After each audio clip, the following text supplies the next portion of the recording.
So this is our patch of bloodroot out front here. I see two of the pods are still together, but this one here has split open, and sure enough down here I see some seeds on the ground. This must have happened in the last 12 hours or so, as I've checked the plant quite a bit. So I'm going to collect these and assume they're ready as well, and I'll figure out where I want some bloodroot to grow. These seeds here, while we have them,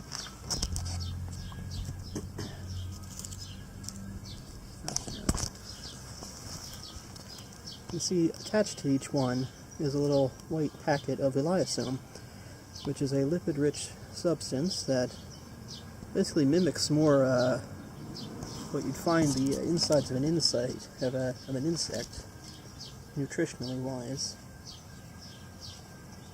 These are really big packets here compared to what I usually see, so I'm going to switch over to the good camera and take some pictures of ants moving these. And real fast while we're here, one of the seed packets I just collected popped open on my hand, and you see why it's called bloodroot, because it just bleeds everywhere.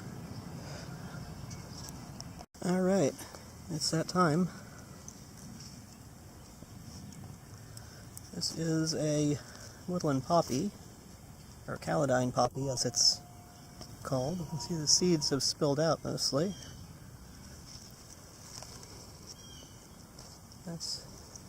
Which means this pod here is probably ready to open up. Let's go have some fun. So I went to check on the twin leaf plant, which flowered sooner, and lo and behold, found Myrmecochory. And one of their seed pods has burst open here.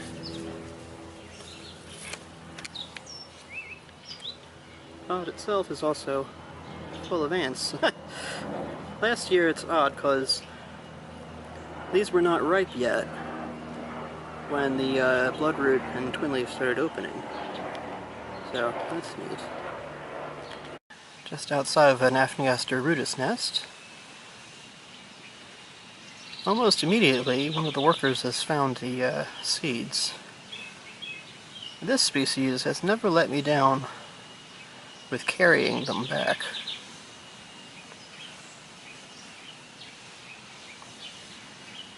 A little suspicious, though. Food usually doesn't just happen like this.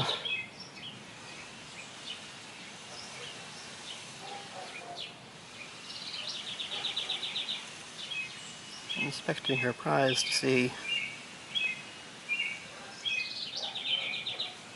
what's up, make sure no other ants are around, then she'll recruit others and carry the seeds back. I'm going to alternate between these two places. This seed pod had way more seeds in it. Yes. The other one I think only had about 6 or so.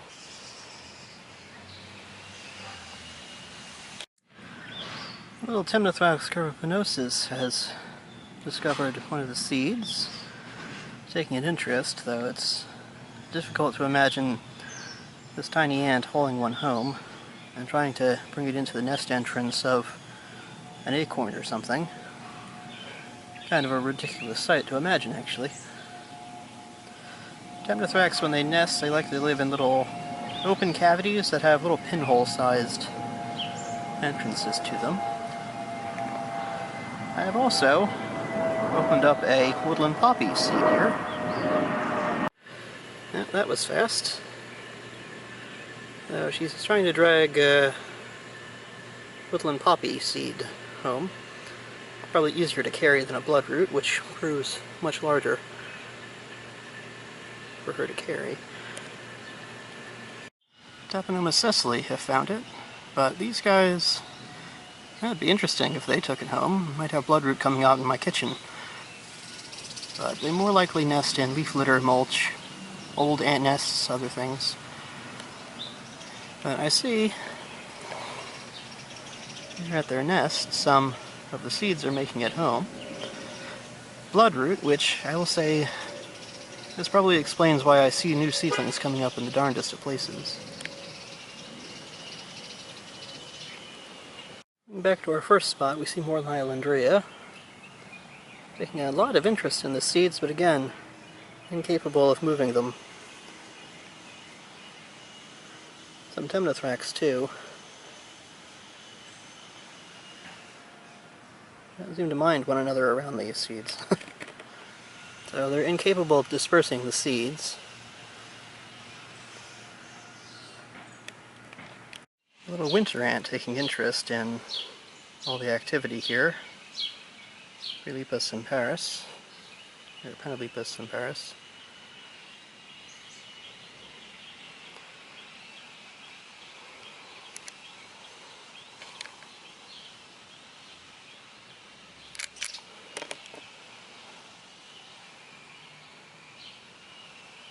What in the world is that? Some sort of worm?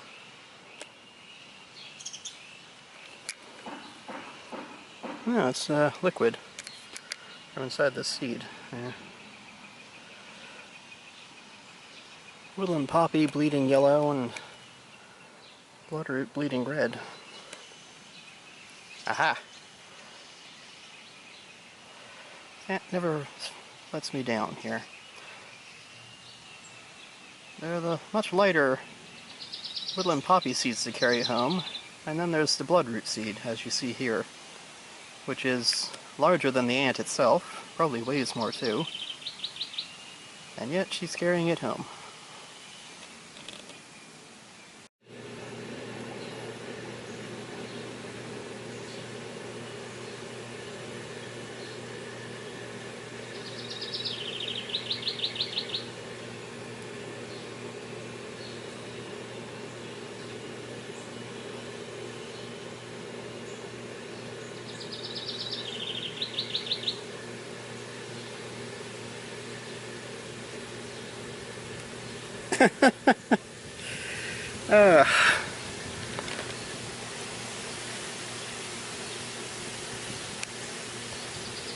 So close.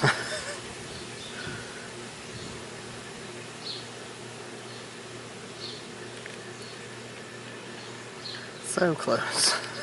So while they're taking the seeds into their nest, the Afnigaster, down here the main area has been discovered by Tapenoma sessile, which don't disperse seeds, but they've taken control of the general area. It'd be neat to see if the Afnigaster can come in and claim any more.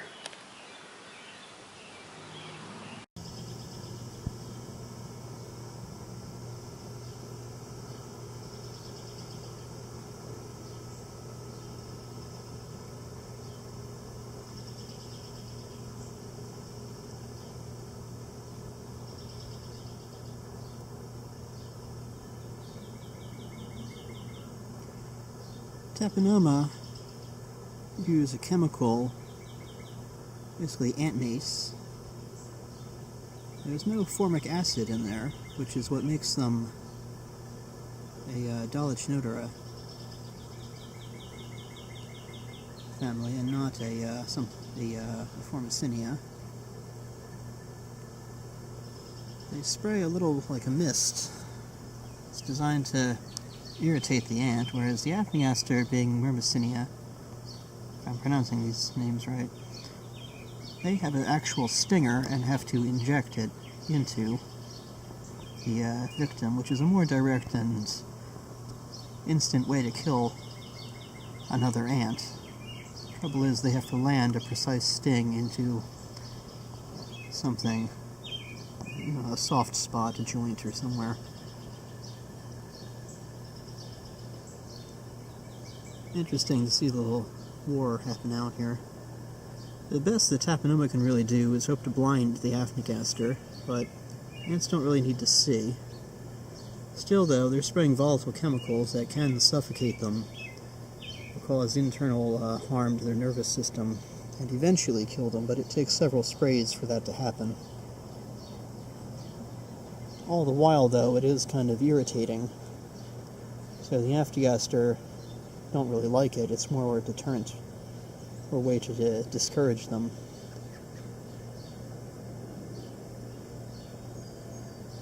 See another one already up here at the entrance.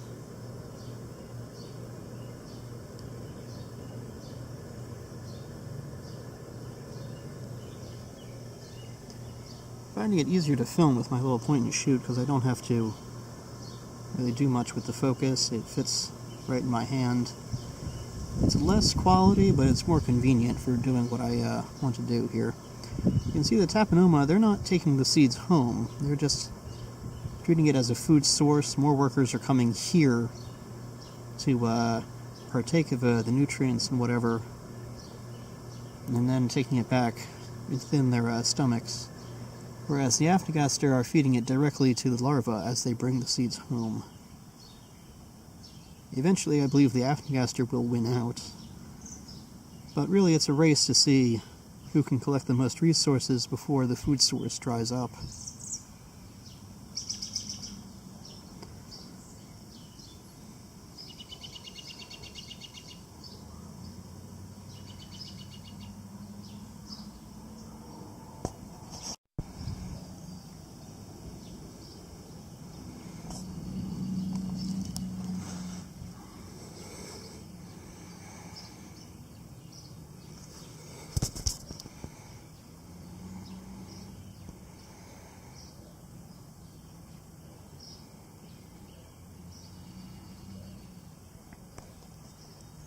Afnigaster, to some degree, can also flick venom off of their stinger, but it's not as, they're almost shooting a solid little drop of the stuff, whereas the Tapenoma, it's more like a mist spraying through the air in a concentrated way. It's more of an effective, taking some of the stuff with them. So in nature, these seed pods would have burst open and started spilling seeds down onto the ground, where some of them might have grown, but in the absence of ants taking care of them from there, it's more than likely rodents and birds and things would carry them off. And here's a rare sight. Tapenoma actually being useful.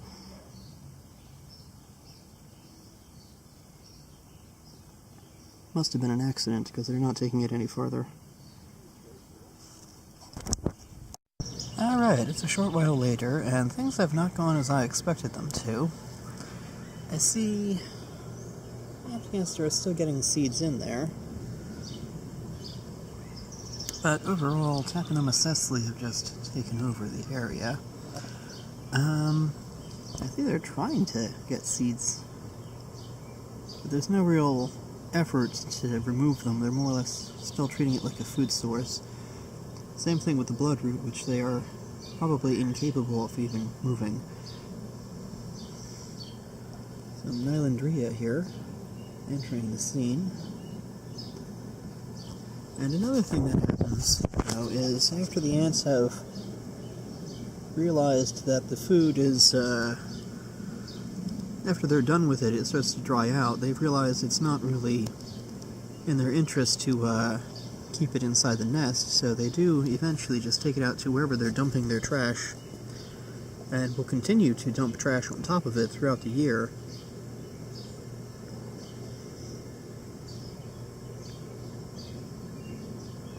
There somewhere, hidden under all the leaf litter. And that essentially plants the plant. So while the nest is here, they're taking the trash, somewhere in this area over here,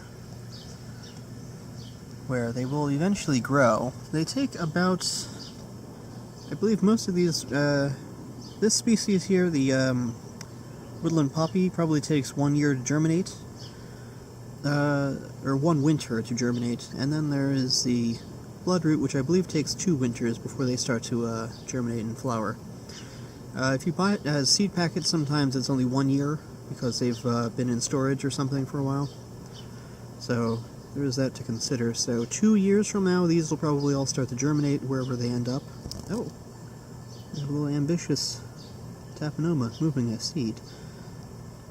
But, I went inside to eat dinner, and, an hour later, this is the progress that happened. It's, these are virtually untouched, and some of the... this is the first seed I've actually seen the Tapenoma budge anywhere, so... see where that ends up. Yeah, so this is very surprising. I've never known Tapenomycecily to be a seed disperser, but this year they apparently are. So this ant usually nests under wood or in mulch or something like that, you know, under the bark of a fallen tree, and there happens to be one right next to this location. Both of these species are native, though, so that is interesting here. There was a study done. They found Myrmecochory, which is an imported species up in New England area. They favored dispersing the seeds to non-native plants that had invaded the forest.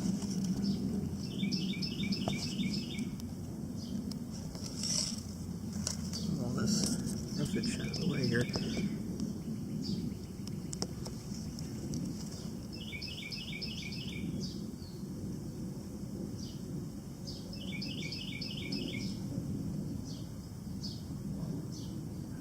I'm seeing a lot of ants actually coming up and down here. You know, this is probably the colony that lives in the little solar light up here.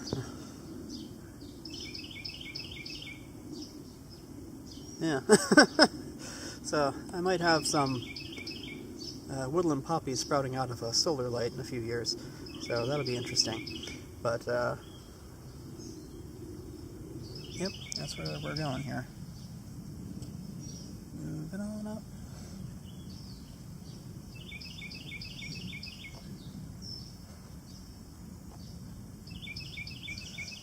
If I were to go back to the woodland poppy that I got that seed pod from, though, there are dozens of little seed pods that are all about to explode open onto the garden floor there.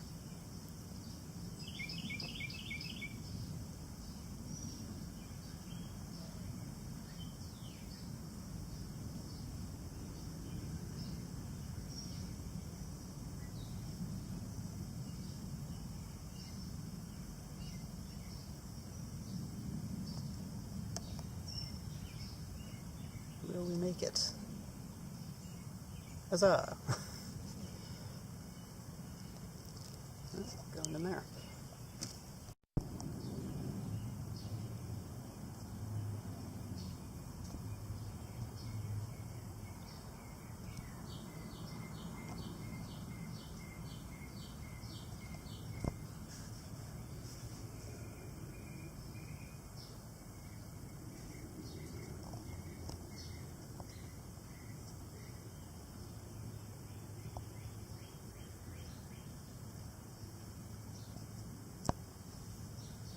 Yeah, it looks like the Aphneosteroides have gotten tired of getting sprayed in the face with a mace. And I see the Tapenomycecily are making off with more seeds here, though nothing in a good filmable spot just as of yet. Kinda odd. Anyway, I think I'm going to actually plant these because they're not doing anything with the bloodroots. And 2 years from now I'll have a patch of those actually in a spot. There is a minor problem with the elaiosome. Sometimes a fungus will grow on the elaiosome if it's not properly dried out and removed. And that can kill the seed, but it's an uncommon problem as far as I can tell. So it's better to let it dry out before planting, or let the ants remove as much of it as they can. I have physically tried to remove it with my nails before, and that stuff is on there good. They are actually managing to chew the elaiosome off of the seeds here. It's another thing I didn't know they did.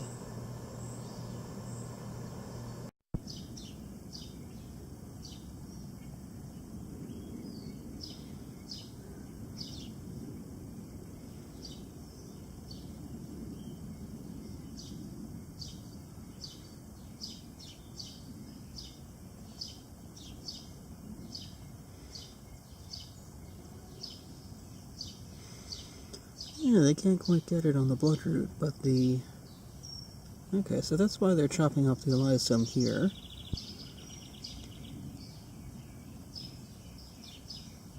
But the other types of seeds, they're more able to carry home.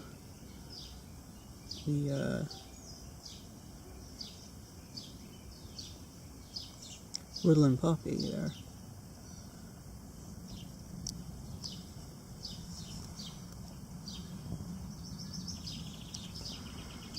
Heading the wrong way, but he's able to carry it.